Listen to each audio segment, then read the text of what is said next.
Hi kids, my name is Laura and I live in the United States, but I used to live over in Southeast Asia and I lived there with my 3 kids and they were little kids, maybe your ages. And here's a picture of where we used to live. It had lots of rice fields, and here's a picture of my kids even, the backs of them. And one of the things that we were doing while we were there is we were fighting something called modern day slavery. Some people call it human trafficking. Those are kind of big words, but what that means is that some places in the world, and even sometimes in the United States, people will make kids do stuff that they don't want to do. And a lot of times, anybody under the age of 18 is classified as a child. I know it might be hard to believe, you middle schoolers, but they're classified as a child in the legal sense, and sometimes people will come and they will make kids work, or they will make them do stuff that they don't want to do, and sometimes they will even hurt them if they're not doing what the owners are telling them to do. And those kids are called slaves. They're not with their parents. They don't have any rights, or no one's taking care of them. Instead, they just have to work and do what the people in charge of them tell them to do. And a lot of times those people will hurt them. So one of the things that we do, and that people all around the world are trying to do, is we're trying to stop that, because we don't believe that it's right for a kid to have to do things they don't want to do and to be a slave when they're little like that. We don't believe it's right for anyone to be a slave.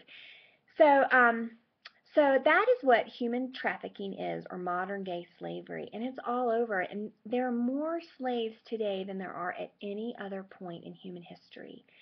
So that's a really, really sad thing, and we are really trying to stop that. So there are 2 things that you can do, even as kids. There are 2 really important things that you can do to help rescue kids that are your age, that are around the world, who are slaves. The first thing that you can do is you can pray. And we believe that God hears our prayers, so that's the first thing that you can do. When you go to bed at night and when you pray, I want you to pray for the kids that are around the world who are slaves, who don't have a mom and dad, or who don't have a safe bed to sleep in.